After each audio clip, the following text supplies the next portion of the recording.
The T-Mobile and Sprint merger is nearing the finish line. It's pretty much a wrap. Things are closing, and the situation at this point is, what is the migration, integration, and network going to be like now that the companies will be combining?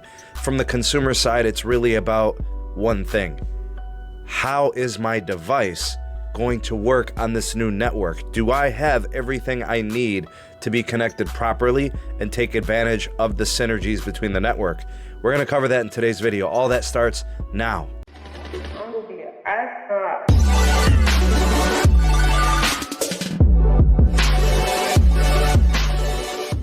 In today's video, we're going to be looking at device compatibility. We're going to be looking at best case scenario. How well will your phone operate on the new T-Mobile network, utilizing all of the spectrum holdings from both T-Mobile and what it has pre-existing and moving forward, and then what Sprint brings to the table with their holdings. I'm going to give you guys a couple of rules of thumb, some general guidelines as to what should work for you on the network. Then we'll look at some specific cases of what devices for sure have you covered currently and moving forward as best as possible. If you have any questions throughout the video, by all means, in the comment section, do put those questions or comments, maybe answer some questions to help out the community members here on the SMT YouTube channel. Before we do any of that, if you could do me a huge favor, turn your attention to the description box. We have links to the following items: the SMT Patreon page, $1, $2, and $3 tiers to get you exclusive access and perks to all types of content, including live streams, as well as early release access and other community items. There's a link to the second channel, Sneed Mobile Tech live streams, where all of our live stream podcasts get archived. We also have the Twitter handle at Sneed Tech. And lastly, Megadon.net. Never need another social media platform ever again. The social media platform of the future. No ads, no algorithms, no tracking. Megadon.net. Let's first start by highlighting everything that T-Mobile brings to the table with the new T-Mobile network. All right, for starters, we have band 5, which is 850 megahertz. This is a holdings that's not going to be a make or break experience for most people on the T-Mobile network.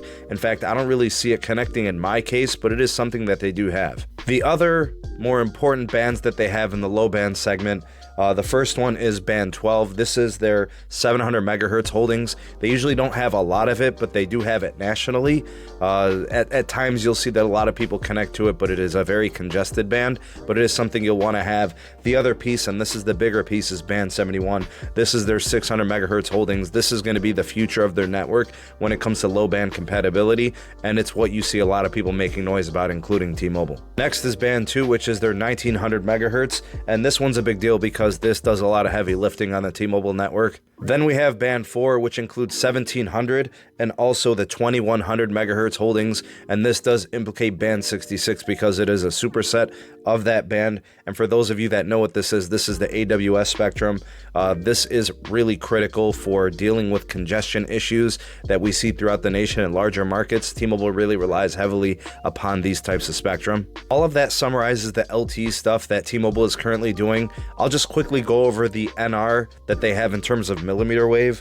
They've got N260 and N261, 260 being their 39 gigahertz and 261 being their 28 gigahertz. They do hold spectrum in those frequencies. Not a big deal, not really something you have to focus on too much right now in terms of what's going on with the Sprint and T-Mobile network integration. I'll also throw in really the only device you can use on those millimeter wave holdings is going to be the Samsung Galaxy S10 Plus 5G. And I guess it's not really important. Let's just move on. N71, that is the 5G variation of the 600 megahertz spectrum that T-Mobile holds. This could be something that you may want to look to into the future, unless you have a OnePlus McLaren, the 7T McLaren, whatever that phone is, the newest one that they have at the T-Mobile store.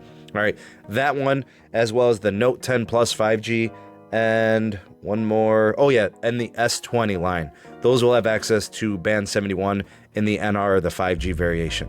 At the time of this recording, anything that is NR or 5G is going to be non-standalone. The standalone variation of these networks is forthcoming. We'll see more of that here later in 2020, but that is something to note. The non-standalone services uses LTE as the backbone of the coverage and the technology, so it's not really going to change your experience on the network. It's not really going to do much for you, but it's important for you to know. Next, let's transition over to the Sprint side, what they bring to the table in this merger and these synergies. Let's start first with band 26. This is not something that you're going to need access to because band 26 is 850 megahertz that Sprint is giving up as one of the divestitures in the merger. So they're going to be giving it to Dish, and it's not really going to be important for you to have unless you're going to be operating through some form of a Dish MVNO or something of that nature. But just let's kind of leave that out of this equation for a second. Band 25 is important. This is actually a critical component of the Sprint network.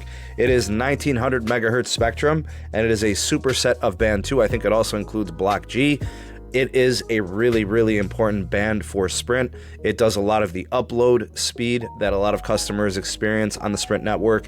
It's pretty critical, and a lot of people actually enjoy the Sprint network because of this access. This is the big one here, band 41. This is the 2.5 gigahertz or the 2500 megahertz spectrum that Sprint brings to the table.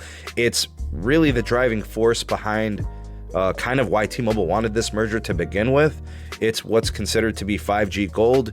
It is going to expedite or be the driving force between the 5G network of the new T-Mobile. It's almost perfect. It's actually the one thing that I will say that's not good about it is the fact that because it is TDD and not FDD spectrum, this is why it's not good for upload. Whenever you're connected to band 41 for download, it's great, it's super fast, offers amazing capacity. It will be the important component of their 5G network moving forward in terms of mid-band, but man, the upload is atrocious. It is so bad on the Sprint network. So I don't expect that to do much of anything for upload when it comes to the new T-Mobile network. So band 25 is going to be huge for the uploads moving forward if they continue to keep things configured the same way.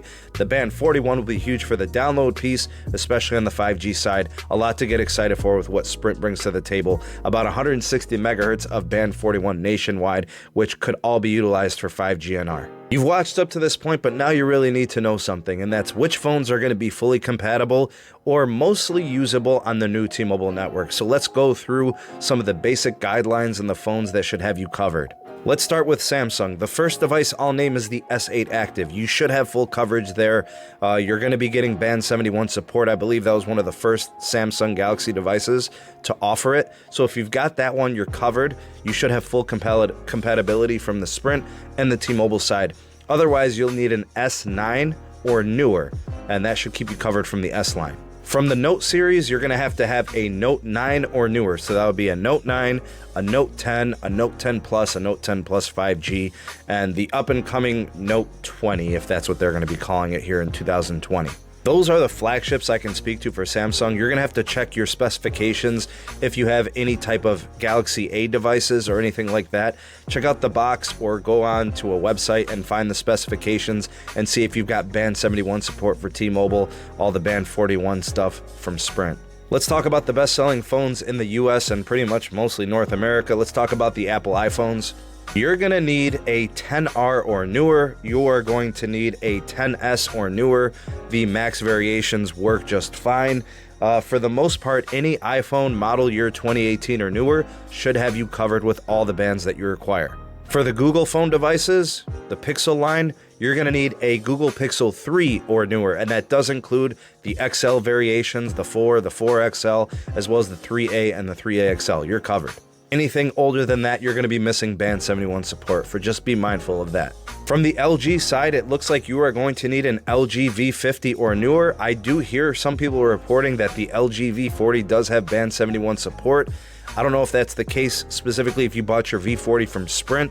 Double check that. I'm not sure. Maybe somebody can comment down in the comment section and let us know for sure. Also, the LG G7 or newer will have you covered. From the OnePlus side, you got to have a 6T or newer, and that gives you the coverage with the Band 71 support. It also gives you coverage with all the Sprint stuff. So these are just general guidelines of some of the more popular flagships that are covered by all of this.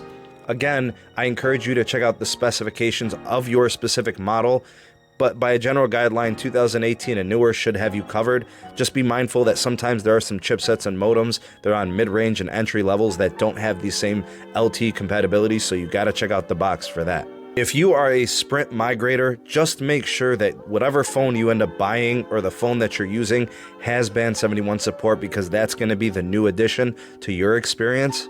And if you are a T-Mobile integrator, you just got to make sure that you have Band 41 support and Band 25 support, and you are all set.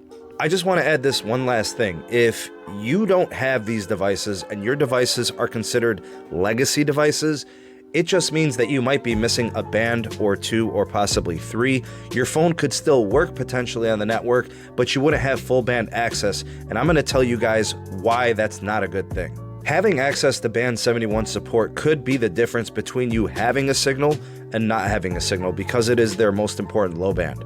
It's also relatively new to the network, so it might be the difference between you getting usable download speeds or not really getting any type of accessibility and bottoming out in terms of the network connection. And without band 41, you're missing a huge capacity band, and it's really was the focus of what Sprint was doing moving forward in the future before the merger. It offers amazing throughput and capacity, and it's really going to be the reason between somebody having usable connections during times of congestion and maybe not being connected at all. The other side to this is if your device is older and you have an older chipset, you may not be getting the full potential in terms of connections. You may not be aggregating enough carriers. There are some devices today that aggregate not just 2, not just 3, 4, or 5 carriers, but they are doing 7 carrier aggregation, which gives you 7 simultaneous LTE and NR connections. Truly astonishing to see how far the LTE connectivity has evolved. And you really want this access because, like I said, it could be the make or break difference between you staying connected or you losing access during times of congestion. Some people say, oh, well, my phone is older, but it still works fine. But like I said, moving forward, congestion issues are only going to get worse if you're pushing legacy tech. And the only devices that are going to be able to take advantage of all these connection types are going to be the newer ones with the newer chipsets. So if you don't have any of these newer devices and you're pushing legacy tech, you're operating at your own risk. If you have any questions on specific devices or you have any questions about the technologies and the integrations moving forward, please by all means do drop a comment in the comment section. Ask your questions, offer some answers. Let's guide each other through these times of integration of the new T-Mobile network through the merger. If you appreciated the content here today in this video, if you could, please like and share this video to your favorite social media platforms or to somebody specifically that you think could take advantage of this information. If you feel like it was very informative, please do that for me. It helps me tremendously and also helps the channel grow. It gets into the algorithm and gets into people's viewing so they can learn and make sure they're prepared for this transitioning time. If you are new to the channel and you want to become a subscriber, you guys know what you could do there. Hit that subscribe button and also activate that bell notification icon so you never miss an upload from the SMT YouTube channel. If you are not ready to go and you want to check out some other videos from the SMT channel, please by all means do check out some of these other videos. I've handpicked a few up here. I've got the podcast. I've got a couple of different episodes you guys might take advantage of and enjoy, so please do check those out. That wraps up this one. Thank you guys so much for being here to watch. I appreciate it greatly. I am the SMT and I will catch you guys on the next video. Peace.